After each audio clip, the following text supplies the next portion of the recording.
ನಿಯಮಾತ್ ಜನ್ಮನೋ ಭಾವೋ ಮುಕ್ತಸ್ಯೈವಾಪಿ ತಥಾಪಿತು ಮಹರ್ಲೋಕಮತೀತಾನಾಂ ನ ಜನ್ಮಶ್ ನ ಜನ್ಮಾಂಶಲಯೌ ವಿನಾ ತತ್ರಾಪ್ಯವಶ್ಯಂ ತತ್ ಸ್ಥಾನಂ ತೈಕ್ಷಿಪ್ರಂ ಪುನರಾಪ್ಯತೆ. ಸಹಸ್ರಂ ಅದು ನಿನ್ನೆ ನಾವು ನೋಡಿದ್ದು. ಬ್ರಹ್ಮ ಅಂದ್ರೆ ಪರಬ್ರಹ್ಮನನ್ನ ಕುರಿತು ಮಾತನಾಡಿದ್ದು. ಎಲ್ಲರಿಗೂ ಸಂಸಾರದಲ್ಲಿರುವ ತನಕ ಹುಟ್ಟು ಸಾವು ಇದೆ, ಮುಕ್ತನಿಗೆ ಮಾತ್ರ ಇಲ್ಲ. ಅದು ಬಿಟ್ರೆ ಮಹರ್ಲೋಕವನ್ನ ದಾಟಿ ಹೋದವನಿಗೆ, ಆ ಚತುರ್ಮುಖನ ಲೋಕಗಳು ಅಂದ್ರೆ ಈ ಮೇಲಿನ ಲೋಕ, ಜನ, ತಪ ಮತ್ತು ಆ ಸತ್ಯ, ಇದು ಅವನಿಗೆ ಸಂಬಂಧಪಟ್ಟವುಗಳು. ಹಾಗಾಗಿ ಆ ಲೋಕಗಳನ್ನ ದಾಟಿದವನನ್ನ ಬಿಟ್ಟು ಮುಂದೆ ಅವ್ಯಕ್ತದಿಂದ ಜಗತ್ತು ಹುಟ್ಟಿದೆ, ಅವ್ಯಕ್ತದಲ್ಲಿ ಜಗತ್ತು ಕೊನೆಯಾಗತ್ತೆ ಅಂತಂದ್ರೆ ಇಲ್ಲಿ ಅವ್ಯಕ್ತ ಪರಮಾತ್ಮನೇ. ಆದ್ರಿಂದಾಗಿ ನಹಿ ವಿರಿಂಚ ಅಹಾನ್ಯೇವ ಸರ್ವ ವ್ಯಕ್ತಿ ಲಯ. ವಿರಿಂಚನ ಲಯದಲ್ಲಿ ಸರ್ವ ವ್ಯಕ್ತಿ ಲಯ ಆಗಬೇಕು ಹೊರತು ವಿರಿಂಚನ ಹಗಲ್ನಲ್ಲಿ ಎಲ್ಲ ವಸ್ತುಗಳ ಅಭಿವ್ಯಕ್ತಿ ಕೊನೆಯಾಗತ್ತೆ ಅಂತ ಹೇಳಲಿಕ್ಕಿಲ್ಲ. ಅದು ಕೇವಲ ಒಂದು ಭಾಗ, ಸಣ್ಣ ಪ್ರಳಯಗಳಾಗುವುದಾದ್ರಿಂದಾಗಿ ಇಲ್ಲಿ ಹೇಳುವುದು ಪ್ರಲೀಯಂತೆ ಅವ್ಯಕ್ತ ಸಂಜ್ಞಕೆ ಅಂತ ಹೇಳಿರುವುದರಿಂದ ಅವ್ಯಕ್ತ ಸಂಜ್ಞನಾದಂತಹ ಭಗವಂತನಲ್ಲಿ ಎಲ್ಲವೂ ಲೀಲವಾಗುವ ಹಗಲು ರಾತ್ರಿಗಳನ್ನ ಇದು ಹೇಳ್ತಾ ಇರುವುದಾದ್ರಿಂದಾಗಿ ನಿತ್ಯಸ್ಯಾಪಿ ಹರೇಹೆ, ನಿತ್ಯನಾದ್ರೂ ಹರಿಗೆ ಕಾಲಹ ದ್ವಿಪರಾರ್ಧ ಆ ದ್ವಿಪರಾಧಾತ್ಮಕ ಸ್ವಯಂ. ನಮ್ಗೆ ಒಂದು ಗುರುತಿಗೆ ಅವನಿಗೆ ಅವನು ನಿತ್ಯ, ಕಾಲವು ನಿತ್ಯ. ಆದ್ರೆ ನಮ್ಗೆ ಗುರುತಿಗಾಗಿ ಪರಾರ್ಧ ಕಾಲವನ್ನು ಅವನಿಗೆ ಹಗಲು ಮತ್ತು ರಾತ್ರಿ ಅಂತ ಇಟ್ಟುಕೊಂಡ್ರೆ, ಅಂದ್ರೆ ಚತುರ್ಮುಖ ಇರುವಷ್ಟು ಕಾಲದ ಭಾಗ ಆ ಹಗಲು, ಚತುರ್ಮುಖ ಮತ್ತೆ ಸೃಷ್ಟಿಯಾಗುವ ತನಕದ ಇನ್ನೊಂದು ಕಾಲ ಅದನ್ನ ರಾತ್ರಿ ಅಂತ ನಮ್ಗೆ ಅನುಸಂಧಾನಕ್ಕೆ. ಅಲ್ಲಿ ಅದನ್ನು ಹೇಳುವಾಗ ಅವ್ರು ಹೇಳಿದ್ದು ಅದು ಹೇಗೆ ಅಂದ್ರೆ, ನೀವು ಗಮನಿಸಿದ್ರೆ ಕಣ್ಣು ಮುಚ್ಚುವಷ್ಟು ಸಮಯ ಅದು ರಾತ್ರಿ, ಕಣ್ಣು ತೆರೆಯುವಷ್ಟು ಸಮಯ ಅದು ಹಗಲು. ಇಷ್ಟೇ. ನಾವು ಈ ನಮ್ಮ ಕಣ್ಣು ಇಡೀ 24 ಗಂಟೆಯ ವ್ಯವಸ್ಥೆಯನ್ನು ಹಗಲು ರಾತ್ರಿ ಅಂತ ಹೇಳಿದ್ರೆ, ಭಗವಂತನಿಗೆ ಕಣ್ಣು ಮುಚ್ಚಿ ತೆಗೆಯುವಷ್ಟೇ ಕಾಲದ ಹಗಲು ರಾತ್ರಿ. ಅಹಶ್ಚಾಸೋ ನಿಮೇಶಶ್ಚೇತಿ ಅಪ್ರವೃತ್ಯೋಪಚರ್ಯತೆ. ಅಪ್ರವೃತ್ಯ ಬೇರೆ ದಾರಿ ಇಲ್ಲದೆ, ಅದರಿಂದ ಉಪಚಾರ ಅಂತಂದ್ರೆ ಹೇಳ್ಬೇಕು. ಒಂದೇನಾದ್ರೂ ಪದವನ್ನ ಕೊಟ್ರೆ ಮಾತ್ರ ನಮ್ಗೆ ಕನ್ಸೀವ್ ಮಾಡ್ಲಿಕ್ಕಾಗುತ್ತೆ ಆ ಪದವನ್ನ ಅಥವಾ ಕಾಲವನ್ನ ಅಥವಾ ಭಗವಂತನ ಮಹಿಮೆಯನ್ನು ಒಂದಿಷ್ಟು ಅರ್ಥ ಮಾಡ್ಕೊಳ್ಲಿಕ್ಕೆ ಸಾಧ್ಯ ಆಗುತ್ತೆ, ನಾವು ಸ್ವೀಕರಿಸ್ಲಿಕ್ಕಾಗುತ್ತೆ, ನಮಗದು ಧಾರಣೆ ಆಗುತ್ತೆ. ಧಾರಣೆ ಆಗದೆ ಹೋದ್ರೆ ಮುಂದೆ ಹೇಳಿದ್ ಯಾವುದು ತಲೆಗೆ ಹೋಗಲ್ಲ ಅನ್ನೋದು ಇಷ್ಟು ನಮಗೆ ನಿರೂಪಣೆ ಮಾಡಿದ ಒಟ್ಟಂಶ. ಮುಂದೆ ಆ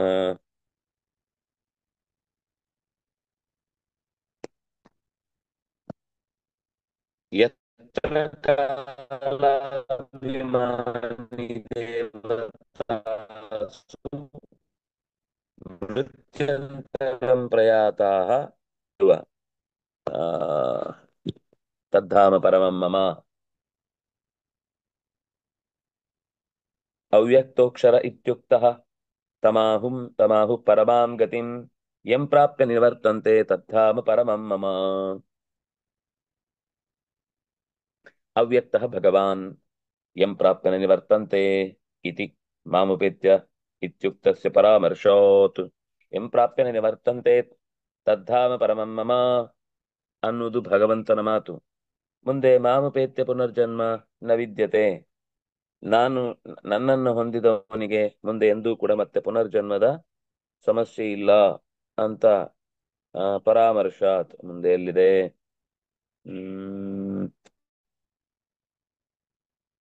ಎಲ್ಲೋ ಬಂದಿದೆ.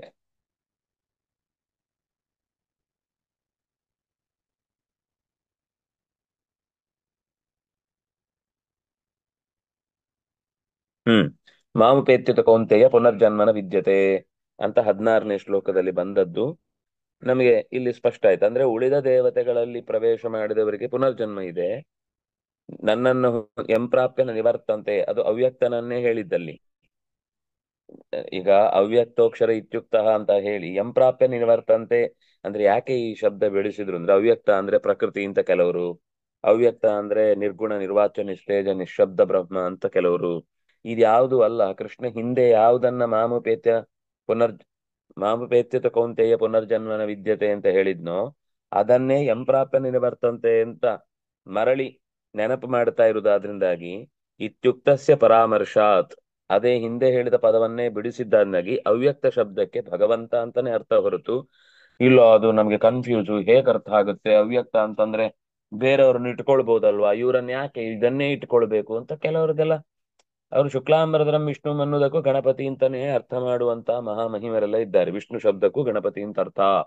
ಅವನು ಕೂಡ ವಿಶ್ವಂಬರ ರೂಪಿ ಪರಮಾತ್ಮನ ಸ್ವರೂಪ ಆದ್ರಿಂದಾಗಿ ನೀವು ಅದನ್ನ ವಿಷ್ಣು ಅಂತ ಹೇಳ್ಬೇಕಾಗಿಲ್ಲ ಅಂತ ಬಹಳ ಬಹಳ ಬಹಳ ಬುದ್ಧಿವಂತರು ಸಂಸ್ಕೃತ ವ್ಯಾಖ್ಯಾನ ಕೌಶಲ ಸಂಪಾದಿಸಿದವರೆಲ್ಲ ಈ ತರ ಮಾತಾಡುವಂತಹ ಪ್ರಸಂಗಗಳು ಕೆಲವೊಮ್ಮೆ ಬರುತ್ತೆ. ಆದ್ರಿಂದಾಗಿ ಆಚಾರ್ಯರು ಹೇಳಿದ್ರು ಅವ್ಯಕ್ತ ಅಂದ್ರೆ ಬೇರೆ ಹೇಳಲಿಕ್ಕೆ ಆಗಲ್ಲಪ್ಪ, ಅವ್ಯಕ್ತೋ ಭಗವಾನ್. ಯಾಕೆಂದ್ರೆ ಒಂದು ಮಾತಾಡುವಾಗ ಒಂದೇ ನಾಲಿಗೆ ಇರ್ಬೇಕು. ಆವಾಗ ಹೇಳುವಾಗ ಅದಕ್ಕೆ ಜೈ, ಇವಾಗ ಹೇಳುವಾಗ ಇದಕ್ಕೆ ಜೈ ಅಂತ ನಮ್ಮ ವ್ಯಾಖ್ಯಾನ ಕೌಶಲವನ್ನ ಕೃಷ್ಣನ್ ಮೇಲೆ ಹೇರ್ಲಿಕ್ಕೆ ಆಗಲ್ಲ.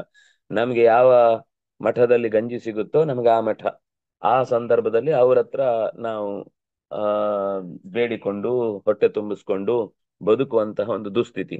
ಆದ್ರೆ ಮಧ್ವಾಚಾರ್ಯರಿಗೆ ಅವರೇ ಮಠ ಸ್ಥಾಪಿಸಿದವರಾದ್ರಿಂದ, ಮಠ ಅಂತ ಸ್ಥಾಪಿಸ್ಲಿಲ್ಲ, ಒಂದು ಶಾಸ್ತ್ರೀಯ ವ್ಯವಸ್ಥೆಯನ್ನ ಪುನರುದ್ಧಾರಗೊಳಿಸಿದವರಾದ್ರಿಂದಾಗಿ ಅವರಿಗೆ ಯಾರ ಹಂಗೂ ಇಲ್ಲ. ಹಾಗೆ ಇದ್ದಿದ್ರೆ ಅವರು ಅಯ್ಯೋ ಈ ತನಕ ಇದ್ದ ಚಿಂತನೆಗಳಿಗೆ ನಾನು ತೊಂದರೆ ಆಗತ್ತೆ, ಅದರಿಂದಾಗಿ ನಾನು ಸಮನ್ವಯವಾದವನ್ನ ಹೇಳ್ತೇನೆ. ನೀವು ನೀವೇನ್ ಹೇಳ್ತೀರಿ, ಅದು ವೇದದಲ್ಲಿ ಅಲ್ಲಿ ನಿಮ್ ಪ್ರಕಾರ ಸರಿ, ಇಲ್ಲಿ ಇದು ನೀವು ಹೇಗೆ ಹೇಳ್ತೀರಾ, ಅದು ಒಂದು ಕಾಲಕ್ಕೆ ಹೊಂದುತ್ತೆ, ಕೆಲವರು ಹೀಗ್ ಮಾಡಿ ಕೆಲವರು ಹಾಗೆ ಮಾಡಿ ಅಂತ ಒಂದು 5-6 ದೇವತಾ ಪೂಜೆಯನ್ನು ಒಟ್ಟು ಮಾಡಿ ಒಂದು ಹೊಸ ದೇವತಾ ಪೂಜೆಯನ್ನು ವ್ಯವಸ್ಥೆ ಮಾಡಿ ಅದಕ್ಕೆ ಪಂಚಾಯತನ ಅಂತ ಹೆಸರು ಕೊಟ್ಟು ಎಲ್ಲರ ಮೂತಿಗೂ ಒಂದಿಷ್ಟು ತೇಪ ಹಚ್ಚುವಂತ ಕಾರ್ಯಕ್ರಮ ಮಾಡಿದ್ರೆ ಅದು ಸತ್ಯ ಆಗುದಿಲ್ಲ. ಒಂದು ಅವ್ಯಕ್ತ ಅನ್ನೋ ಶಬ್ದಕ್ಕೆ ಅರ್ಥ ಬಂತು ಅಂದ್ಮೇಲೆ ಅದನ್ನ ಏನು ಅಂತ ಹೇಳ್ಬೇಕು. ಅಲ್ಲ ಇದು ನೀವು ಹೇರಿದಾಗ ಆಗ್ಲಿಲ್ವಾ, ಅದಕ್ಕೆ ಹೇಳಿದ್ರು ಇಲ್ಲ, ನಾನ್ ಪ್ರಯೋಗ ಮಾಡುವುದಲ್ಲ, ವೇದವ್ಯಾಸರೇ ಪ್ರಯೋಗ ಮಾಡಿ ತೋರಿಸಿದ್ದಾರೆ. ಪ್ರಯೋಗಾಚ್ಚ ಗಾರುಡೆ ಅವ್ಯಕ್ತಂ ಪರಮಂ ವಿಷ್ಣುಂ. ನೀವು ಹೇಳ್ಬೋದು ಅಯ್ಯೋ ಇಷ್ಟು ಕಷ್ಟ ಯಾಕೆ ಪಟ್ರಿ, ಅವ್ಯಕ್ತೋಕ್ಷ ಏನದು ವಿಷ್ಣು ಸಹಸ್ರನಾಮದಲ್ಲಿ ಅವ್ಯಕ್ತ ಅಂತ 2 ಕಡೆನೋ ಏನೋ ಬರುತ್ತೆ. ಹೌದು, ನಿಮ್ಗದು ಗೊತ್ತಲ್ವಾ, ನೀವು ಅಲ್ಲಿಗೆ ತಗೊಳ್ಳಿ. ನಿಮ್ಗೆ ಯಾವ್ದು ಗೊತ್ತಿಲ್ವೋ ಅದನ್ನ ನಾನು ಹೇಳ್ತೇನೆ.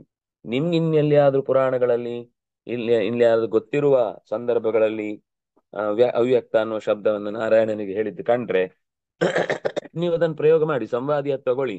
ನಾನ್ ಸರ್ವಮೂಲ ಕೊಟ್ಟದ್ದು ಒಂದು ಮಾತ್ರಕ್ಕೆ ಅದು ಬಿಟ್ಟು ಬೇರೆ ಕಡೆ ಯಾವುದನ್ನು ನನ್ನ ಪ್ರಮಾಣ ಅಲ್ಲ ಅಥವಾ ಇದನ್ನೇ ಬಳಸ್ಬೇಕು ಅಂತ ಏನಲ್ಲ. ನಾನು ಹೇಳಿದ್ದು ನನ್ಗೆ ತೋಚಿದ್ರಲ್ಲಿ ಯಾವುದೋ ಒಂದೆರಡು ಸ್ಪೆಷಲ್ ಅಂತಿದ್ರೆ ನಿಮ್ ಮುಂದೆ ಇಡೋಣ, ನೀವು ಎಂಜಾಯ್ ಮಾಡ್ತೀರಿ ಅಂತ ನಾನು ಅದನ್ನ ಕೊಡ್ತಾ ಇರ್ತೇನೆ.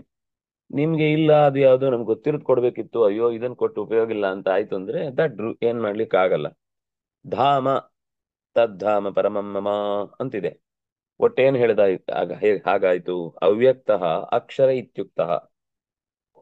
ನೋಡಿ, ಅಕ್ಷರ ಶಬ್ದಕ್ಕೆ ಅಲ್ಲಿ ಆ ಲಕ್ಷ್ಮೀ ತತ್ವವನ್ನು ಅಕ್ಷರ ಅಂತ ಮುಂದೆ 15ನೇ ಅಧ್ಯಾಯದಲ್ಲಿ ಹೇಳ್ತಾರೆ. ಇಲ್ಲಿ ಅಕ್ಷರ ಶಬ್ದದಿಂದ ಅಕ್ಷರಂ ಬ್ರಹ್ಮ ಪರಮಂ ಸ್ವಭಾವೋಧ್ಯಾತ್ಮ ಮುಚ್ಯತೆ ಅಂತ ಮಾತಾಡಿದ್ದಾದ್ರಿಂದ ಅಲ್ಲೂ ಮತ್ತೆ ಸ್ಪಷ್ಟ ಆಯ್ತು ನಮ್ಗೀಗ. ಅವ್ಯಕ್ತ ಅನ್ನುವ ಶಬ್ದಕ್ಕೆ ಪರಮಾತ್ಮ ಆದ್ರಿಂದಾಗಿ ಅಕ್ಷರ ಶಬ್ದಕ್ಕೂ ಪರಮಂ ಬ್ರಹ್ಮ ಅದು ಒಂದೇ. ಮತ್ತೊಬ್ಬ ನಿರ್ಗುಣನಾದನೋ ಅಥವಾ ಇನ್ಯಾವುದೋ ಒಂದು ಹೊಸ ಶಬ್ದದಿಂದ ಶೂನ್ಯನೋ ಯಾವ ಬ್ರಹ್ಮನನ್ನು ಹೇಳಲಿಕ್ಕೆ ಬರುವುದಿಲ್ಲ. ಅವನೇ ಅವ್ಯಕ್ತ. ಕಾಣುವುದಿಲ್ಲ ಅನ್ನುವ ಕಾರಣಕ್ಕೆ ಅದನ್ನ ನಿಮ್ಗೆ ಆ ಕೆಲವು ಬೇರೆ ಶಬ್ದಗಳಿಂದ ಶಾಸ್ತ್ರ ಹೇಳಿದ್ದಿದ್ರೆ, ಅಸತ್ ಇತ್ಯಾದಿ ಶಬ್ದದಿಂದ ಹೇಳಿದಿದ್ರೆ ಅದಕ್ಕೆ ಅರ್ಥ ಕಾಣದೇ ಇರುವುದು ಅಂತ ಅರ್ಥ ಹೊರತು ಎಲ್ಲದಕ್ಕೂ ಕಾರಣ ಅನ್ನುವ ಅರ್ಥದಲ್ಲಿ ಹೊರತು ಬೇರೆ ಅರ್ಥದಲ್ಲಿ ಅಲ್ಲ. ಯಾಕಂದ್ರೆ ಅಕ್ಷರ ಅನ್ನುವ ಶಬ್ದವನ್ನೇ ಇತ್ಯುಕ್ತ ಅವ್ಯಕ್ತ ಅಕ್ಷರ ಇತ್ಯುಕ್ತ ತಂ ಆಹುಹು ಪರಮಾಂ ಗತಿಂ, ಆ ಪರಮಾತ್ಮನನ್ನು ಪರಮಗತಿ ಅಂತ ಕರೀತಾರೆ. ಆ ತತ್ವವನ್ನು ಪರಮಗತಿ ಅಂತ ನಿರೂಪಣೆ ಮಾಡ್ತಾರೆ. ಏನದು ಪರಮಗತಿ ಅಂದ್ರೆ? ಯಂ ಪ್ರಾಪ್ಯನ ನಿವರ್ತಂತೆ ತದ್ಧಾಮ ಪರಮಂ ಮಮ. ಯಾವುದನ್ನ ಹೋಗಿ ಸೇರಿದ್ರೆ, ಯಾವ ಗತಿಯನ್ನು ಹೋಗಿ ಸೇರಿದ್ರೆ ಮತ್ತೆ ಮರಳುವುದಿಲ್ಲವೋ ಅದೇ ನನ್ನ ಮನೆ. ಮತ್ತೆ ಅದನ್ನ ಕನ್ಕ್ಲೂಡ್ ಮಾಡ್ತಾನೆ, ತದ್ಧಾಮ ಮಮ ಮಮ ಪರಮಂ ಧಾಮ.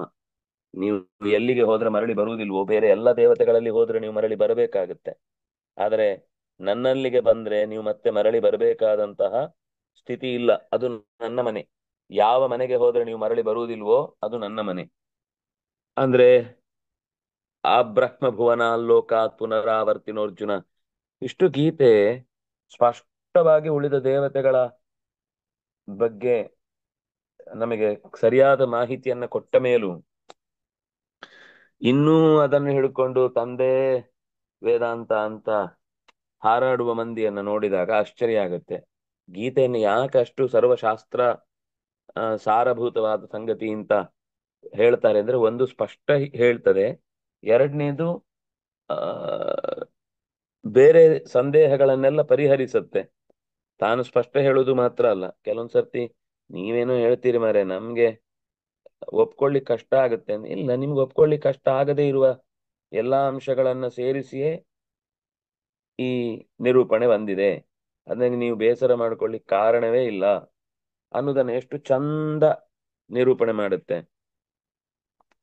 ಆದ್ರೂ ನಮಗೆ ಅದರ ಮೇಲೆ ವಿಶ್ವಾಸ ಇಲ್ಲ ಅಂದ್ರೆ, ಸಂಪತ್ತೇ ಅಮೃತವನ್ನೇ ತಂದು ಕೊಟ್ರು ಅವನು ವಿಷ ಅಂತ ಅನ್ಕೊಂಡ್ರೆ ಅದನ್ನ ಅವನು ಕುಡಿದ್ರೆ ಸತ್ತೇ ಹೋಗ್ತಾನೆ. ಒಳಗಿನಿಂದ ಇರುವ ಜೀವ ಸ್ವಭಾವ, ಒಳಗಿನಿಂದ ಇರುವ ಸಹಜ ಶ್ರದ್ಧೆ, ಅದು ನಮ್ಮನ್ನು ಉಳಿಸುತ್ತೆ ಬೆಳೆಸುತ್ತೆ. ಬಿಟ್ರೆ ನಾವು ಗೀತೆ ಕೊಟ್ಟಿದೆ ಅಂದ ಮಾತ್ರಕ್ಕೆ ಎಲ್ಲರಿಗೂ ಅರ್ಥ ಆಗ್ಲಿ ಅಂತ ನಿರೀಕ್ಷೆ ಮಾಡಿದ್ರೆ ಮೂರ್ಖರಾಗ್ತೇವೆ. ಮತ್ತೆ ನಿರೀಕ್ಷೆ ಮಾಡುದು ಕೂಡ ತಪ್ಪು. ಎಲ್ಲರಿಗೂ ನಾವು ಹೇಳಿ ಉದ್ಧಾರ ಮಾಡುತ್ತೇವೆ ಅನ್ನೋದು ದಡ್ಡತನ. ಅದರಿಂದಾಗಿ ಕೃಷ್ಣ ಎಷ್ಟು ಸ್ಪಷ್ಟ ಹೇಳಿದ, ಯಂ ಪ್ರಾಪ್ಯ ನ ನಿವರ್ತಂತೆ ತದ್ಧಾಮ ಮಮ ತತ್ ಪರಮಂ ಧಾಮ. ಧಾಮ ಅಂದ್ರೆ ಅದು ನನ್ನ ಸ್ವರೂಪ. ಎಲ್ಲಿಗೆ ಹೋದ್ರೆ ನೀವು ಮರಳಿ ಬರುವುದಿಲ್ವ ಅಂತ ಜಾಗ ಇದೆಯಲ್ವಾ, ಅದು ನನ್ನದೇ ವಿಶಿಷ್ಟವಾದ ಸ್ವರೂಪ. ನನ್ನಲ್ಲಿಗೆ ಬಂದು ಸೇರುವುದು, ನಾಟ್ ನಾನಾಗುವುದು. ತೇಜಸ್ವರೂಪಂ ಚ ಗೃಹಂ ಪ್ರಾಜ್ಞೈ ಧಾಮೇತಿ ಗೀಯತೆ. ಅಲ್ಲ, ಧಾಮ ಅಂದ್ರೆ ನಮ್ಗೆ ಗೊತ್ತಿದ್ದದ್ದು ಬೆಳಕು ಅಂತ, ಅಥವಾ ನಮ್ಗೆ ಗೊತ್ತಿದ್ದದ್ದು ಇನ್ನೇನೋ ಮನೆ ಅಂತ. ನೀವು ನೋಡಿದ್ರೆ ಏನೋ ಸ್ವರೂಪ ಅಂತ ಹೊಸ ಅರ್ಥ ಹೇಳ್ತಿರಲ್ಲ. ನಾನ್ ಹೇಳಿದ್ದಲ್ಲ ರೀ, ಕೋಶದಲ್ಲಿದೆ. ತೇಜಸ್ವರೂಪಂ ಚ ಗೃಹಂ ಪ್ರಾಜ್ಞೈ ಧಾಮೇತಿ ಗೀಯತೆ. ಮುಕ್ತಾನಾಂ ಪರಮಾಗತಿ ಅನ್ನುವ ಶಬ್ದದಲ್ಲಿ ಏನು ನಿರೂಪಣೆ ಮಾಡುತ್ತಾರೆ ಅದನ್ನ ಈ ಪದದಿಂದ ಇಲ್ಲಿ ಕೃಷ್ಣ ಹೇಳಿದ್ದಾನೆ. ಅದು ನನ್ನ ಸ್ವರೂಪ. ಅದು ಅಂದ್ರೆ ಅವರಿಗೆ ಪರಮ ಸ್ಥಾನ ಕೊಡ್ಬೇಕಲ್ಲ, ತದ್ವಿಷ್ಣು ಪರಮಂ ಪದಂ ಅಂತ. ಆ ಆ, ವಿಶಿಷ್ಟವಾದ ಅನುಭವವನ್ನು ಕೊಡುವಂಥದ್ದು, ಆ ಸುಖವನ್ನ ಅವರಿಗೆ ನೀಡುವಂಥದ್ದು ನಾನೇ ಅನ್ನೋದನ್ನ ಹೇಳಲಿಕ್ಕೋಸ್ಕರ ಅವ್ಯಕ್ತ ಅನ್ನುವ ಶಬ್ದದಿಂದ ಹೇಳಿದ್ರು. ಅವ್ಯಕ್ತವೇ ಪರಮಗತಿ, ಅವ್ಯಕ್ತವೇ ಪರಮಧಾಮ, ಅವ್ಯಕ್ತವೇ ತದ್ಧಾಮ, ಅವನ ಸ್ವರೂಪ. ಅವ್ಯಕ್ತವೇ ಅವನ ಅಕ್ಷರವೇ ಅವನ ಧಾಮ, ಅಕ್ಷರವೇ ಅವನ ಸ್ವರೂಪ ಅಂತ. ಇದು ಎಲ್ಲಿಗೆ ಯಾರನ್ನ ಆಶ್ರಯಿಸಿದ್ರೆ, ಯಂ ಪ್ರಾಪ್ಯ, ಯಾರನ್ನ ಆಶ್ರಯಿಸಿದ್ರೆ ಮತ್ತೆ ಸಂಸಾರಕ್ಕೆ ಬರುವುದಿಲ್ವೋ ಅಂತ ನನ್ನ ಸ್ವರೂಪವನ್ನೇ ತಿಳ್ಕೋ. ಪುರುಷಸ್ಸ ಪರಃ ಪಾರ್ಥ ಭಕ್ತ್ಯಾ ಲಭ್ಯಸ್ತ್ವನನ್ಯಯ ಯಸ್ಯಾಂತಸ್ಥಾನಿ ಭೂತಾನಿ ಯೇನ ಸರ್ವಮಿದಂ ತತಂ. ಪುರುಷಸ್ಸ ಪರಃ ಪಾರ್ಥ, ಸಹ ಪುರುಷಃ ಪರಃ. ಹೇ ಪಾರ್ಥ, ಎಲೈ ಪೃಥೆಯ ಮಗನೇ,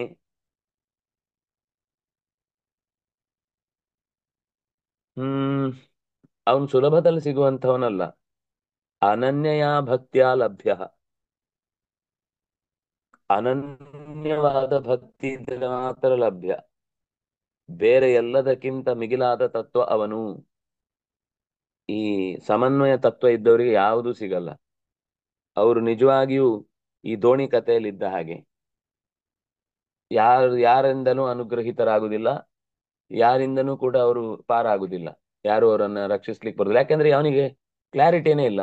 ಎಲ್ಲರನ್ನೂ ಅವರವರಿಗೆ ಇವತ್ತು ಅವನಿಗೆ ನೆನಪೇ ಇಲ್ಲ ಶುಕ್ರವಾರ ಅಂತ ಅನ್ಕೊಂಡು ಶನಿವಾರದ ಹೊತ್ತಿಗೆ ಶುಕ್ರವಾರದ ದೇವತೆಯನ್ನು ಕರೀತಾರೆ. ಅವ್ರು ಅನ್ಕೋತಾರೆ ನೀನು ಯಾವಾಗ್ಲೂ ಶುಕ್ರವಾರ ಕರೀತಾ ಇದ್ದ, ಇವತ್ತು ಯಾಕೋ ಶನಿವಾರ ಕರೀತಾ ಇದ್ದಾನಲ್ಲ, ಬಿಟ್ಬಿಟ್ರೆ ಆಯ್ತು ಅಂತ. ಅಂದ್ರೆ ನಮಗೆ ವಾರಕ್ಕೆ ಸಂಬಂಧಪಟ್ಟಂತೆ ದೇವತೆಗಳನ್ನು ಚಿಂತಿಸ್ತೇವೆ ಅನ್ನೋದು ಎಲ್ಲಿ ಸಮನ್ವಯದ ದೇವತೆಗಳನ್ನು ಚಿಂತಿಸುವುದು ತಪ್ಪು ಅಂತ ನಾನು ಅಭಿಪ್ರಾಯದಲ್ಲಿ ಹೇಳಲೇ ಇಲ್ಲ. ಅಲ್ಲಲ್ಲಿಗೆ ಅವರವರೇ ಸಮಸ್ತರು ಸರ್ವಸ್ವ, ಸರ್ವಸ್ವರೂಪ, ಸರ್ವೇಶ, ಸರ್ವಶಕ್ತಿ ಸಮನ್ವಿತ ಅಂತೆಲ್ಲ ಭಾವಿಸಿ ನಾವು ಅವನನ್ನ ಪೂಜಿಸಿದ್ರೆ ಆಗ ಆ ಪೂಜೆ ಅನ್ನೋದು ಅಸಮರ್ಪಕವಾಗುತ್ತೆ. ಅದು ಪರಿಪೂರ್ಣ ಪೂಜೆ ಅಂತ ಅನಿಸುವುದು ಸಾಧ್ಯ ಇಲ್ಲ. ಇದು ನಮಗೆ ಇರಬೇಕಾದ ಎಚ್ಚರ. ಅದಕ್ಕೆ ತುಂಬಾ ಚೆನ್ನಾಗಿ ಕೃಷ್ಣನ ಸಾಲನ್ನ ಸರಿಯಾಗಿ ಗಮನಿಸಿದ್ರೆ ನಮಗೆ ಬೇರೆ ವೇದಾಂತದ ಟೆಕ್ಸ್ಟ್ ಬುಕ್ಕೇ ಬೇಡ, ವೇದದ ಎಲ್ಲಾ ಅರ್ಥವೂ ಇಲ್ಲೇ ಇದೆ. ಕೃಷ್ಣ ಸುಮ್ಮನೆ ಇದು ಅತ್ಯಂತ ಸಾರಭೂತವಾದ ಸಂಗತಿ ಅಂತ ಹೇಳಿದ್ದಲ್ಲ. ನಿಜವಾದ ಅರ್ಥದಲ್ಲಿ ಸತ್ಯ ಹೇಳಬೇಕು ಅಂದ್ರೆ ಇಷ್ಟು ಸ್ಪಷ್ಟವಾಗಿ ವೇದದಲ್ಲೂ ಸಿಗಲ್ಲ ನಮಗೆ ಭಗವತ್ ತತ್ವ. ಇಷ್ಟು ಸ್ಪಷ್ಟವಾಗಿ ಉಪಾಸನೆಯ ಮುಖದ ತಿರುಳುಗಳು ಅಥವಾ ದಾರಿಗಳು ಅಥವಾ ಸರಿಯಾದ ಉಪಾಯಗಳು ಅಥವಾ ಅದರ ತತ್ವದ ಪ್ರಮೇಯದ ಸ್ಪಷ್ಟತೆ ನಮ್ಗೆ ವೇದದಲ್ಲೂ ಸಿಗಲ್ಲ. ಸಿಗಲ್ಲ ಅಂದ್ರೆ ಇದು ಸಿಗಲ್ಲವೇ. ಮಾತುಗಳು ಸಂಗ್ರಹವಾಗಿ ಎಲ್ಲೆಲ್ಲೋ ಬರ್ಬೋದು, ಆದ್ರೆ ನಾವು ಓದುವ 16,000 ಮಂತ್ರಗಳನ್ನ ಎಲ್ಲ ನಾವು ಅಧ್ಯಯನ ಮಾಡಿ ಅದರಿಂದ ಎಲ್ಲಾ ಅಂದ್ರೆ ಹಿಂದೆ ಮುಂದೆ ಇರುವ ಪದಗಳಿಗೆ ಸಂಪರ್ಕಗಳನ್ನ ಗಮನಿಸಿ, ಓ ಈ ಮಂತ್ರದ ಇಷ್ಟನೇ ಅಷ್ಟಕದ ಇಷ್ಟನೇ ಮಂತ್ರದಲ್ಲಿ ಬಂದ ಮಾತಿನ ಮುಂದುವರಿದ ಭಾಗ ಇಷ್ಟನೇ ಅಷ್ಟಕದ ಇಷ್ಟನೇ ಅನುವಾಕದ ಇಂಥ ಮಂತ್ರದಲ್ಲಿದೆ ಅಂತ ನಾವು ಜೋಡಿಸಿಕೊಳ್ಳುವಷ್ಟರಲ್ಲಿ 10 ಜನ್ಮ ಅಲ್ಲ, 100 ಸಾವಿರಾರು ಜನ್ಮ ಕಳೆದೋಗಿರುತ್ತೆ. ಕೃಷ್ಣ ಅಷ್ಟಷ್ಟು ಕಷ್ಟಪಡ್ಬೇಕಾದ್ದನ್ನೆಲ್ಲ ಇಷ್ಟಿಷ್ಟೇ ಶ್ಲೋಕದ ಒಳಗೆ ಅದು ಎಷ್ಟನ್ನು ಕೊಟ್ಟಿದ್ದಾನೆ ಅಂತ ನಾವು ಕಲ್ಪಿಸ್ಕೊಳ್ಲಿಕ್ಕೆ ಸಾಧ್ಯ ಇಲ್ಲ. ಅನನ್ಯಯ ಭಕ್ತಿಯ ಲಭ್ಯ, ಇದು ಬಹಳ ದೊಡ್ಡ ಪ್ರಮೇಯ. ನಮಗೆ ಇದು ಅರ್ಥ ಆಗುವ ತನಕವು ಯಾರ ಮೇಲೆ ನಾವು ಕೂಗಾಡಿದ್ರು, ಯಾರ ಮೇಲೆ ನಾವು ಹಾರಾಡಿದ್ರು, ಅಥವಾ ಯಾರನ್ನ ನಾವು ಇದಕ್ಕೆ ದೋಷಿಯನ್ನಾಗಿ ಆ ನಮಗೆ ಅರಿವಿಗೆ ತೊಡಕಾದವರನ್ನ ಬೈಕೊಂಡ್ರು ನಮಗೆ ಕಾರ್ಯಸಿದ್ಧಿ ಆಗುದಿಲ್ಲ. ಯಸ್ಯಾಂತಸ್ಥಾನಿ ಭೂತಾನಿ ಏನ ಸರ್ವಮಿದಂ ತತಂ. ಆಹಾ, ಯಾನವನು ಪುರುಷ ಅಂದ್ರೆ, ಅನನ್ಯವಾದ ಭಕ್ತಿಯಿಂದ ಲಭ್ಯನಾಗುವ ಪುರುಷ ಅಂದ್ರೆ ಯಾರು? ಯಸ್ಯ ಭೂತಾನಿ ಅಂತಸ್ಥಾನಿ. ಇದು ಈಶಾವಾಸ್ಯೋಪನಿಷತ್ತಿನಲ್ಲಿ ಆ ಸರ್ವಭೂತಾನಿ ಚಾತ್ಮನಿ, ಎಲ್ಲ ಭೂತಗಳು ಯಾವುದರೊಳಗೆ ಸೇರ್ಕೊಂಡಿದೆಯೋ ಅನ್ನುವ ವಿವರವನ್ನ ಇದು ಇನ್ನು ಸರಳ ಮಾಡಿ ಹೇಳುತ್ತೆ. ಯಸ್ಯ ಭೂತಾನಿ ಅಂತಸ್ಥಾನಿ, ಯಾರಲ್ಲಿ ಭೂತಗಳು ಅವನ ಒಳಗೆ ಸೇರ್ಕೊಂಡಿದೆಯೋ, ಮತ್ತು ಏನ ಸರ್ವಂ ಇದಂ ತತಂ, ಭೂತಗಳೆಲ್ಲ ಅವನೊಳಗೆ ಸೇರ್ಕೊಂಡಿದ್ಯಾ, ಅವನು ಎಲ್ಲ ಭೂತಗಳ ಒಳಗೆ ಸೇರ್ಕೊಂಡಿದ್ದಾನೆ. ಸರ್ವಮಿದಂ ಏನ ತತಂ, ಯಾರು ಇಡೀ ಜಗತ್ತನ್ನ ಆವರಿಸಿಕೊಂಡಿದ್ದಾನೋ, ಯಾರಲ್ಲಿ ಈ ಜಗತ್ತು ಅನ್ನೋದು ತುಂಬಿಕೊಂಡಿದೆಯೋ ಅಂತಹ ಪುರುಷ, ಅಂತಹ ಅವ್ಯಕ್ತ ಮುಂದೆ ಬಂದು ಸರಿ ಇದೆ. ಅಂತಹ ಪುರುಷ ಅವನೇ ಪರ. ಅವನಿಗಿಂತ ಮೇಲೆ ನೀವು ಎಷ್ಟೇ ಪರಪರ ಅಂತ ತಲೆ ಕೆರ್ಕೊಂಡ್ರು ಕೂಡ ಇದಕ್ಕಿಂತ ಮಿಗಿಲಾದ ತತ್ವವನ್ನ ನೀವು ಪ್ರಾಮಾಣಿಕವಾಗಿ ನೀವು ಹಠದಿಂದ ಸಾಧಿಸ್ಬೋದು, ಜಿದ್ದಿನಿಂದ ಸಾಧಿಸ್ಬೋದು, ದಬ್ಬಾಳಿಕೆಯಿಂದ ಸಾಧಿಸ್ಬೋದು, ಪ್ರೀತಿಯಿಂದ ಏನೋ ಆಮಿಷ ಒಡ್ಡಿ ಮೋಸ ಮಾಡಿ ಸಾಧಿಸ್ಬೋದು. ಬಿಟ್ರೆ ಪ್ರಾಮಾಣಿಕವಾಗಿ ಸಾತ್ವಿಕವಾಗಿ ಸಾಧಿಸ್ಲಿಕ್ಕೆ ಸಾಧ್ಯವೇ ಇಲ್ಲ. ನೀವು ಖಡ್ಗ ಹಿಡಿದು ನನ್ ದೇವರನ್ನು ಒಪ್ಪದೇ ಇದ್ರೆ ತಲೆ ತೆಗೆದು ಬಿಡ್ತೇನೆ ಅಂತ ಅವ್ರ ಹತ್ರ ಮನಸ್ಸಿಲ್ಲದ ಮನಸ್ಸಿನಿಂದ ಒಪ್ಪಿಸಬಹುದು, ಅಥವಾ ನಿಮ್ಗೆ ಅದು ಕೊಡ್ತೇನೆ ಇದು ಕೊಡ್ತೇನೆ ಅಂತ ಸೆಳೆದು ನೀವು ಅಷ್ಟು ನಿಮ್ಗೆ ಅಂತ ಸತ್ಯದ ಬಗ್ಗೆ ಗೊತ್ತೇ ಇಲ್ಲ. ಫಸ್ಟ್ ಆಫ್ ಆಲ್, ನೀವು ಯಾರು ಈ ತರ ಚಿಂತಕರು ಅಂತ ಜಗತ್ತಿನಲ್ಲಿ ಮಾನವೀಯತೆಯ ಪರದೆಯನ್ನ ಹಿಡ್ಕೊಂಡು ಬಂದು ನಾವು ದೇವರನ್ನ ಪರಿಚಯಿಸ್ತೇವೆ ಅಂತ ಹೇಳ್ತಿರೋ, ನಿಮ್ಗೆ ದೇವರ ಕಲ್ಪನೆಯೂ ಇಲ್ಲ, ದೇವರಲ್ಲಿ ಮಾಡಬೇಕಾದ ಭಕ್ತಿಯ ಪರಿಚಯವೇ ಇಲ್ಲ, ಮತ್ತು ಆ ದೇವರು ಹೇಗಿದ್ದಾನೆ ಅನ್ನೋದ್ರ ಬಗ್ಗೆ ನಿಮಗೆ ಒಂದೆರಡು ಶಬ್ದಗಳಲ್ಲಿ ಬಿಟ್ರೆ ಅದನ್ನ ಡಿಸ್ಕ್ರೈಬ್ ಮಾಡಿ ಹೇಗೆ ಉಪಾಸನೆ ಮಾಡಬೇಕು, ಅದಕ್ಕೆ ಯಾವ ರೂಪ, ಅದಕ್ಕೇನು ಆಧಾರ, ಅದಕ್ಕೇನು ಆಯುಧಗಳು, ಅದಕ್ಕೇನು ಬಣ್ಣ, ಅದಕ್ಕೆ ಯಾವ ಸ್ಥಾನದಲ್ಲಿ ಚಿಂತಿಸ್ಬೇಕು, ಇದರ ಸಣ್ಣ ಸೂಕ್ಷ್ಮಗಳ ಪರಿಚಯವೂ ಇಲ್ಲದ ಮಂದಿ ಜಗತ್ತಿಗೆ ನಾವು ಅವರವರು ಪರಿವರ್ತನೆ ಆಗಿ ಉಬ್ಬೆ ಹಾಕೊಂಡು ಬರ್ತಾರಲ್ಲ, ಅವರಿಗೆ ಇದ್ರ ಕಲ್ಪನೆ ಒಂದ್ ಪೈಸೆ ಇದೆಯಾ? ಯಾವ ಧೈರ್ಯದಲ್ಲಿ ನಮ್ಮ ಜನಗಳು ಅದರ ಬೆನ್ನ ಹಿಂದೆ ಬೀಳ್ತಾರೋ, ಅಥವಾ ಏನು ಕಲ್ಪನೆ ಮಾಡಿಕೊಂಡು ಅದರಲ್ಲಿ ಏನೋ ಅದೇ ಹೊಟ್ಟೆಪಾಡು ಒಂದಿಷ್ಟು ಜೀವನದ ಆಗು ಹೋಗುಗಳು ಸಿದ್ಧಿಸತ್ತೆ ಅನ್ನೋ ಅಷ್ಟೇ ಕಾರಣಕ್ಕೆ ಅಂತವ್ರು ಹೋಗ್ಲಿ ಬಿಡಿ. ಅವ್ರು ಹೋದ್ರು ಇದ್ರು ಏನು ವ್ಯತ್ಯಾಸ ಇಲ್ಲ. ಆದ್ರೆ ನಾವು ಆತರ ದಡ್ಡತನಕ್ಕೆ ಈಡಾಗಬಾರದು. ಅದ್ರಲ್ಲಿ ಏನೋ ಇದೆ, ಅದರಲ್ಲೇ ಒಂದಿಷ್ಟು ಮನುಷ್ಯತ್ವ ಉಳ್ಕೊಂಡ್ಬಿಟ್ಟಿದೆ. ಕೃಷ್ಣ ಹೇಳಿದ ಮಾತುಗಳಲ್ಲಿ ಅಂತಹದ್ದನ್ನೆಲ್ಲ ನಾವು ನಿರೀಕ್ಷೆ ಮಾಡುವುದು ಸಾಧ್ಯ ಇಲ್ಲ ಅಂತನ್ನುವಷ್ಟು ಆ ಬೇಸರ ಮಾಡಬಾರ್ದು, ಅಥವಾ ಅಸಹನೆ ವ್ಯಕ್ತಪಡಿಸಬಾರ್ದು. ತಾಳ್ಮೆಯಿಂದ ಅದನ್ನ ಇನ್ನಷ್ಟು ಹೆಚ್ಚು ಹೆಚ್ಚು ಗಮನಿಸ್ಲಿಕ್ಕೆ ನಾವು ಪ್ರಯತ್ನ ಪಡಬೇಕು. ಸರ್ವಮಿದಂ ಏನ ತತಂ, ಯಾವುದು ಅವನ ಇಡೀ ವ್ಯವಸ್ಥೆ ಒಳಗೆ ತುಂಬಿಕೊಂಡಿದೆಯೋ ಅಂಥ ಭಗವಂತನನ್ನು. ಯಾಕಂದ್ರೆ ಇಷ್ಟೆಲ್ಲ ಎತ್ತರದ ವ್ಯಕ್ತಿತ್ವ ಹೇಳಿದವನನ್ನ ನೀವು ಏನೂ ಇಲ್ಲ ಅಂತ ಹೇಳಿದ್ರೆ, ನಮಗೆ ಮೋಕ್ಷ ಕೊಡುವವನು, ನಮ್ಮ ಸ್ವರೂಪವನ್ನು ಪರಿಚಯಿಸುವವನು, ನಮಗೆ ಎತ್ತರದ ಸ್ಥಾನವನ್ನು ನೀಡುವವನು, ಅವನಿಗೆ ಏನು ಇಲ್ಲ, ಅವನು ದಡ್ಡ, ಅವನು ಮೂರ್ಖ, ಅವನು ಸೊನ್ನೆ, ಅವನಿಗೆ ಅಜ್ಞಾನ, ಅವನಿಗೆ ಅವ್ಯವಸ್ಥೆ ಅಂತೆಲ್ಲ ಅಜ್ಞಾನವನ್ನ ಅವನಿಗೆ ಕಲ್ಪಿಸಿ ಅವನನ್ನ ಜೀವ ಅಂತ ಮಾಡ್ತೇವೆ, ಅವನೇ ನಾವಾಗ್ಬಿಡ್ತೇವೆ ಅಂತೆಲ್ಲ ಏನೇನು ಮಾತಾಡಿದ್ರೆ ಎಷ್ಟು ಅಸಂಬದ್ಧ ಅಂತ ಅನ್ಸ್ಬಿಡುತ್ತೆ. ಆದ್ರೆ ಪ್ರಾಮಾಣಿಕವಾಗಿ ಯೋಚನೆ ಮಾಡಿದ್ರೆ, ಇದು ಯಾವುದೇ ವ್ಯಕ್ತಿಯ ಮೇಲಿನ ಕೋಪಕ್ಕೋ ಅಥವಾ ಯಾವುದೇ ಅವ್ಯವಸ್ಥೆಯನ್ನು ಹೇಗಾದ್ರೂ ಮಾಡಿ ನಮ್ಗೆ ಎಲ್ಲೋ ನಮ್ಮ ಚಿಂತನೆಗಳ ದಾರಿ ಅತ್ತ ಹರಿದು ಬಿಟ್ರೆ ಆ ಕಡೆಯ ಪಂಗಡ ದೊಡ್ಡದಾಗತ್ತೆ ಅನ್ನುವ ಆ ಅಸಹನೆಯಿಂದಲೋ ಇದು ಯಾವುದರಿಂದಲೂ ಈ ತತ್ವದ ಬಗ್ಗೆ ಚರ್ಚೆ ಮಾಡಬಾರದು. ಚರ್ಚೆ ಮಾಡಿದ್ರೆ ಫಲಾನುಭವಿಗಳಾಗಿ ಚರ್ಚೆ ಮಾಡಿದ್ರೆ ಯಾವ ಸತ್ಯವೂ ತೀರ್ಮಾನ ಮಾಡ್ಲಿಕ್ಕೆ ಆಗುದಿಲ್ಲ. ಅಂದ್ರೆ ನಾನು ಈ ತರ ಒಂದು ಹೇಳೋದ್ರಿಂದ ನನಗೊಂದಿಷ್ಟು ಶಿಷ್ಯರ ಸಂಪತ್ತು ಜಾಸ್ತಿಯಾಗಿ ನಾಳೆ ನನ್ನ ಕಡೆಗೆ ಇದ್ದು ನನಗೆ ಬೇಕಿರುವ ಸಂಗತಿಗಳನ್ನ ಒದಗಿಸ್ತಾರೆ, ಅದಕ್ಕೋಸ್ಕರ ನಾನು ಹೀಗೆ ಹೇಳ್ತೇನೆ ಅಂತ ಖಂಡಿತ ಭಾವಿಸಬೇಡಿ. ಯಾವ ಸಂಗತಿಯೂ ನನಗೆ ಲಾಭಕ್ಕೆ ಬೇಕಿಲ್ಲ ಅನ್ನುವ ಒಂದು ದೃಢವಾದ ಚಿಂತನೆಯಿಂದಲೇ ಈ ಸತ್ಯವನ್ನ ಕೃಷ್ಣ ಹೇಳಿದ್ದನ್ನ ನಾನೇನ್ ಸತ್ಯ ಹೇಳಲಿಕ್ಕೆ, ಆ ಪದಗಳಲ್ಲಿ ಕಾಣುವ ಯಥಾರ್ಥ ಇಷ್ಟು ಸ್ಪಷ್ಟವಾಗಿರ್ಬೇಕಾದ್ರೆ ಈ ಭಕ್ತಿ ಮಾಡಬೇಕು ಅಂತನ್ನುವ ಮಾತೇ ನೋಡಿ, ಭಕ್ತಿಯಿಂದಲೇನೇ ಮುಕ್ತಿ ಅಂತಂದ್ಮೇಲೆ ಮುಕ್ತಿಯಲ್ಲೂ ಭಕ್ತಿ ಇದ್ದದ್ರಿಂದಲೇನೆ ಅವನು ಆ ಮುಕ್ತಿಗೆ ಅರ್ಹನಾಗ್ತಾನೆ. ಎಲ್ಲಿ ತನಕ ಭಕ್ತಿ ಮಾಡಿ ಆಮೇಲೆ ಭಕ್ತಿಯೇ ಇಲ್ಲ ನಾನೇ ಎಲ್ಲ ಅಂದ್ಬಿಟ್ರೆ ಎಂಥ ಅಸಮಂಜಸವಾದ ಸಂಗತಿ ಅಲ್ವಾ? ಅಥವಾ ಎಂಥ ಒಂದು ಅವ್ಯವಸ್ಥಿತವಾದ ಮೋಸ ಅಲ್ವಾ? ನಮಗೆ ಬೇಕಾಗುವ ತನಕ ಕಾಲು ಹಿಡಿಯುದು, ಆಮೇಲೆ ಅವ್ರ ತಲೆ ಮೇಲೆ ಕೂತ್ ಬಿಡುದು, ಅಥವಾ ಅವನನ್ನೇ ಎತ್ತಿ ಎಸೆದು ಬಿಡುದು, ಅಥವಾ ಅವನೇ ಇಲ್ಲ ಅಂತ ಅಂದ್ಬಿಡುದು, ನಾನೇ ನೀನು ಅಂತ ಅಂದ್ಬಿಡುದು.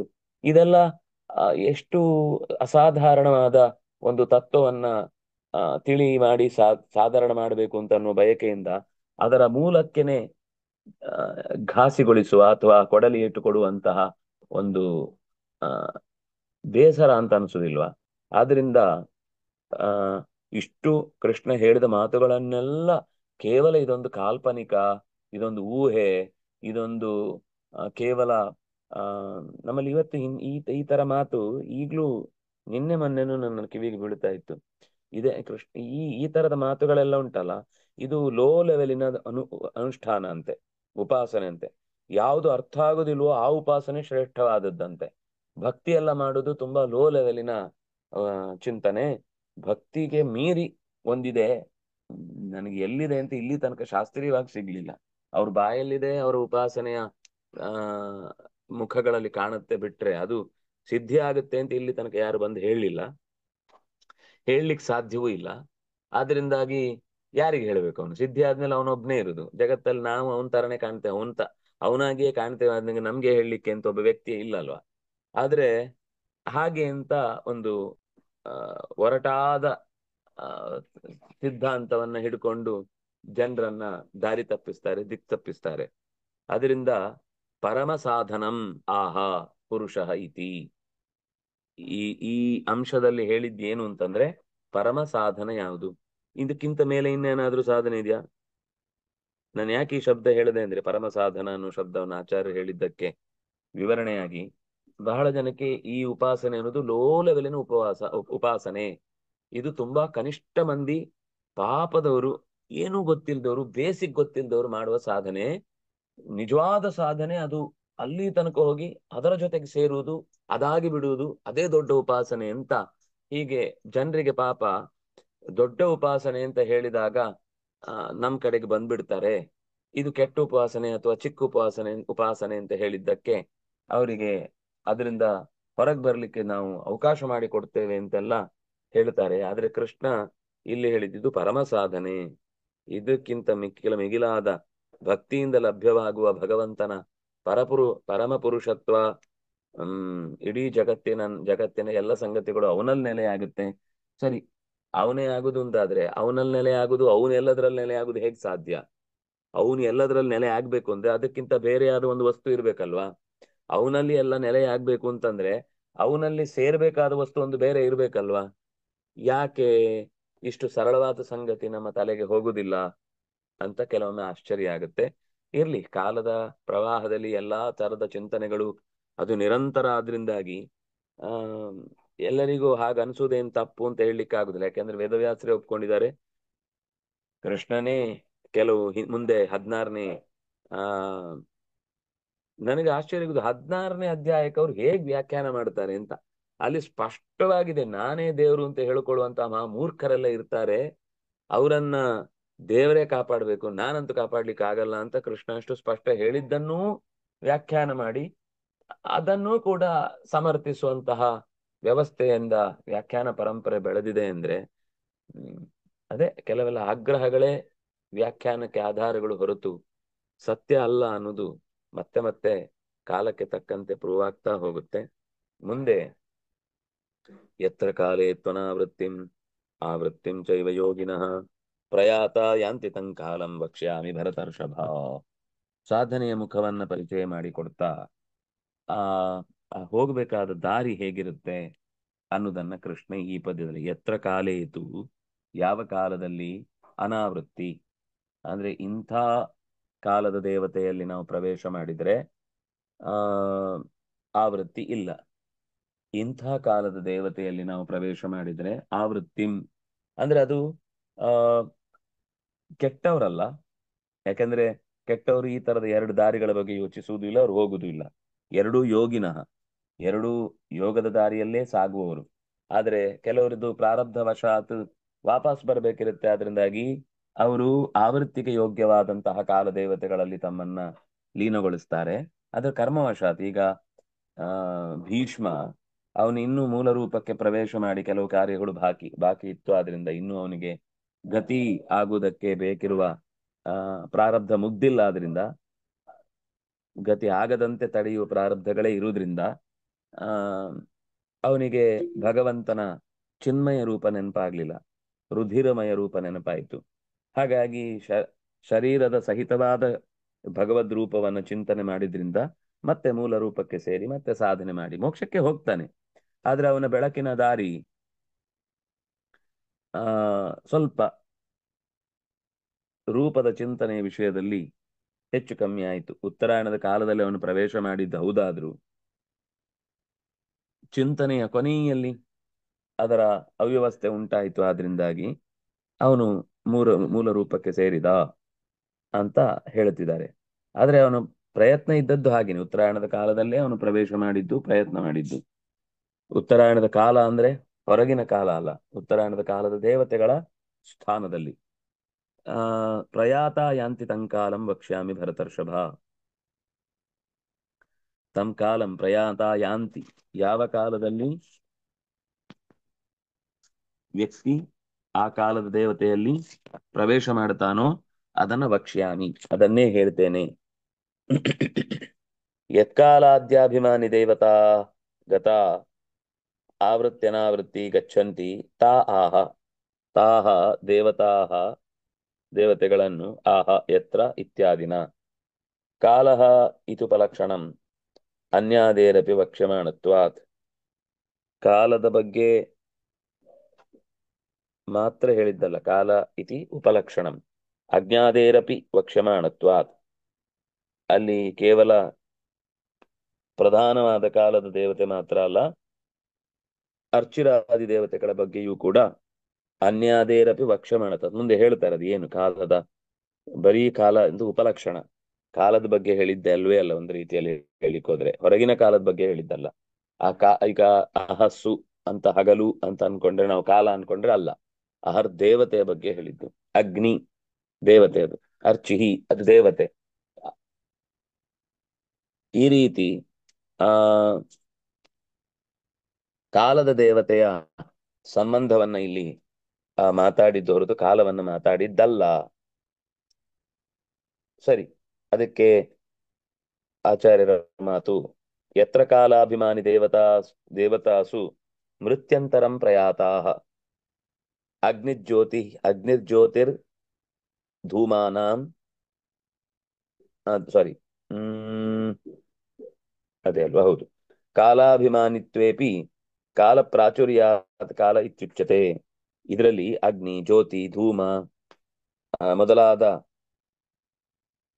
ಧೂಮಾನಾಂ ಅಕಾಲಾಭಿಮಾನಿತ್ವೇಪಿ. ಈಗ ಅಗ್ನಿ ಕಾಲದ ಮಾನಿ ಅಲ್ಲ, ಜ್ಯೋತಿ ಕಾಲದ ಮಾನಿ ಅಲ್ಲ, ಧೂಮ ಕಾಲದ ಮಾನಿ ಅಲ್ವಾ, ಅವರೆಲ್ಲ ಅಕಾಲಾಭಿಮಾನಿಗಳು. ಆದ್ರೆ ಉಳಿದವರೆಲ್ಲ ಮಾಸ, ಅಯನ ಇದೆಲ್ಲವೂ ಕೂಡ ಕಾಲ ಪ್ರಾಚುರ್ಯಾತ್ ಕಾಲದ ಅಂದ್ರೆ ಒಟ್ಟು ಎಲ್ಲದಕ್ಕಿಂತ ಹೆಚ್ಚು ಅಭಿವ್ಯಕ್ತವಾದದ್ದು ಕಾಲದ ಬಗ್ಗೆ. ಆದ್ರಿಂದಾಗಿ ಕಾಲ ಶಬ್ದದಿಂದ ಕಾಲಂ ವಕ್ಷ್ಯಾಮಿ